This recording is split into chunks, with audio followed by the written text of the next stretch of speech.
Hello and very good morning to you all. अब हम जो मेडिसिन पढ़ने जा रहे हैं वो है मेडोराइनम, जो कि एक एंटी साइकोटिक रेमेडी है। इससे पहले हमने देखा था podophyllum with the help of materia Medica and rubrics. अभी हम मेडोराइनम भी with the help of materia Medica and rubrics के थ्रू समझेंगे, जो एक एंटी साइकोटिक रेमेडी है। और एक नोसोड है। नोसोड्स क्या होते हैं? नोसोड्स वो होते हैं जो कि डिसीज्ड सिक्रीशन से मेडिसिन बनती हैं। ठीक है, तो जो मेडोराइनम है वो किससे बन रही है? वो एक गोनोरियल वायरस से बन रही है। मतलब जो गोनोरिया का डिसीज सिक्रीशन है उसको पोटेंटाइज करके एज अ मेडिसिन बनाया जा रहा है। ठीक है, तो गोनोरिया क्या होती है? कम्युनिकेबल डिजीज है। और हमने बोला है एंटी साइकोटिक। अब हम जो तीन मेन मियाज्म देखते हैं, दैट इज सोराइसिकोसिस एंड सिफिलिस। तो ये किस पे काम कर रही है? मेनली साइकोटिक मियाज्म पे। ठीक है, अब इन जनरल जो साइकोसिस होता है उसके मोस्टली दो पोल्स होते हैं। फर्स्ट पोल इज जिसमें बहुत ज्यादा चीजें एक्सेस में है, और सेकंड पोल इज जहाँ पे चीजें इंट्रोवर्टेड है या इनवर्ट है। एक्सेस इट मीन्स कि वो बोल भी ज्यादा रहा है, उसका दिमाग भी ज्यादा चल रहा है, उसका मेंटल स्फीयर में भी एक्सेस है, सेक्सुअल स्फीयर में भी एक्सेस है। ठीक है, पर जो मेडोराइनम है, यहाँ पे सिर्फ एक साइकोसिस की स्टेट नहीं आती है कि सिर्फ एक्सेस वाला हो रहा है या सिर्फ कम वाला हो रहा है या इन्वर्जन वाला हो रहा है। ये एज अ पेंडुलम चलता रहता है पर्सन। मतलब एक ही पर्सनैलिटी में आपको दोनों चीजें देखने के लिए मिलेंगी। पर हम अगर परसेंटेज की बात करें तो 70% जो पर्सन है वो कैसा है? एक्सेस में है, एनर्जेटिक है। और जो 30% है दैट इज सेल्फ सेंटर्ड है, उसको सोशेबल नहीं हो रहा है। ठीक है, तो it is like a pendulum. हमने जो पोर्टोफाइलम में देखा था कि कुछ चीजें बैलेंस में चाहिए, हार्मनी में चाहिए, यहाँ पे ऐसा कुछ नहीं है। यहाँ पे पर्सन एकदम एक्सेस में है। पेंडुलम देखा होगा कैसे जाता है पेंडुलम में, तो पूरा राइट में जा रहा है अब तक, देन लेफ्ट में अब तक जा रहा है। दैट इज इंट्रोवर्ट भी बहुत ज्यादा इंट्रोवर्ट है, and second one is the extrovert है, तो वो भी बहुत ज्यादा एक्सट्रोवर्ट है। नाउ सपोज एक पर्सन है, वो फर्स्ट टाइम आपके क्लिनिक में आता है और वो बहुत एक्सट्रोवर्ट है, वो आपको सारी चीजें खुल के बता रहा है, सारी चीजें एक्सप्लेन कर रहा है, आप जो क्वेश्चन पूछ रहे हैं वो सारी चीजें बता रहा है। तो यू विल थिंक ऑफ कि ये पर्सन फॉस्फोरस हो सकता है। क्यों? क्योंकि ये सारी चीजें बहुत अच्छे से बता पा रहा है। या कोई भी एक्सट्रोवर्टेड मेडिसिन हो सकता है। अब वही पर्सन आपके पास नेक्स्ट विजिट में आ रहा है, और यहाँ पे वो आपको सिर्फ एक सिम्टम बोलते हैं, हाँ मैम मुझे रिलीफ है या मुझे रिलीफ नहीं है। आप उससे कुछ भी क्वेश्चन पूछ रहे हो, वो इंटरेस्टेड ही नहीं है आपसे बोलने में। तब आप में ये कंफ्यूजन आएगा कि पिछली बार आया था तो इसकी पर्सनैलिटी बिल्कुल अलग थी, और ये अभी इसकी पर्सनैलिटी बिल्कुल अलग है। दिस टाइम आप सोच सकते हैं कि वो जो पर्सन है वो मेडोराइनम हो सकता है। वहां पे जो पर्सन है वो ऐसे स्टेट्स लेके आता है कि या तो वो बहुत कंपैशनेट है या तो बहुत ज्यादा क्रूअल है। सपोज किसी को कैट्स या डॉग से प्यार है। ठीक है, वो उसकी बहुत केयर करेगा, बहुत केयर करेगा। उसका प्रॉपर खाना, अगर वो बाहर जा रहा है तो बाहर से आके देखेगा कि उसके डॉग ने खाना खाया है या नहीं खाया है, ढूंढेगा कहाँ है। ये उसका चल रहा है 1 हफ्ता, 2 हफ्ता, 3 हफ्ता, 4 हफ्ता। एक दिन उसके अगर दूसरी वाली personality I, and what he will do कि वो जो डॉग है उसको घर से बाहर निकाल देगा, पूछ घुमा के फेंक दिया। ये चीजें बिल्लियों को बहुत लोग फेंकने लग जाते हैं। तो ये जो चीज है, ये चीज आएगी, या तो बहुत ज्यादा कंपैशनेट है, उसके लिए बहुत ज्यादा लवेबल है, और या तो उसी पर्सन के लिए या उसी थिंग के लिए क्या हो गया है? वो क्रूअल हो गया है। तो इतनी पोलैरिटी देखने के लिए मिलती है।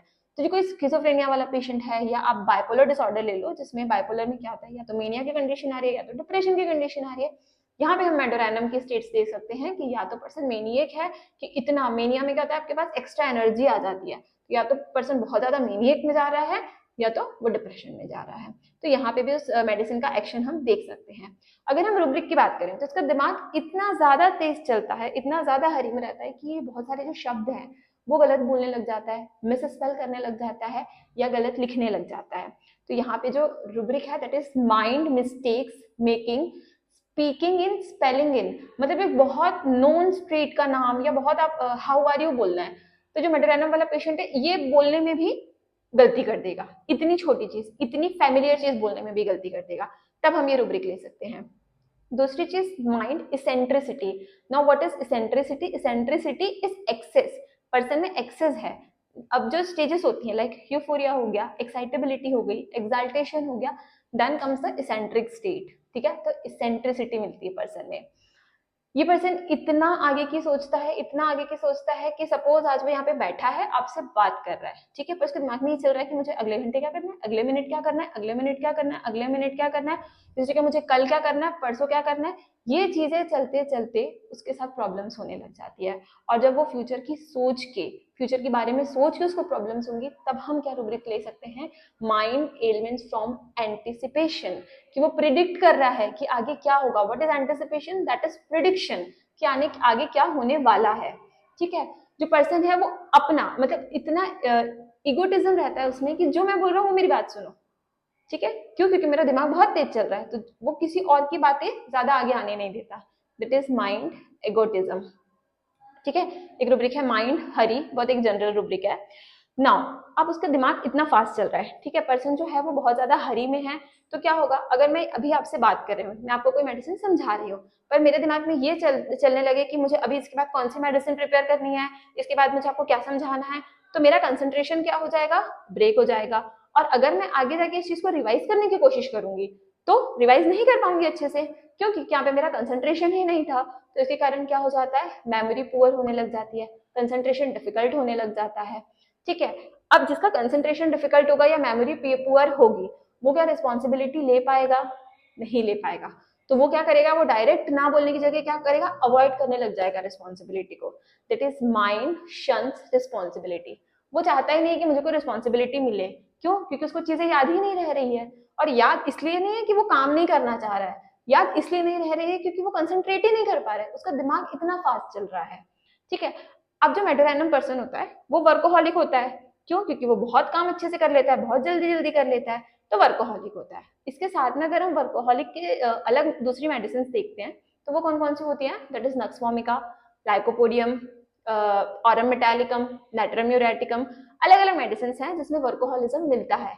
पर हम क्या वर्कोहॉलिक अगर हमने रूब्रिक लिया है और हम उसमें अगर मेडोराइनम है पर उसका वर्कोहॉलिज्म नक्स वोमिका से अलग है, तो क्या हम मेडोराइनम दे सकते हैं, नहीं दे सकते।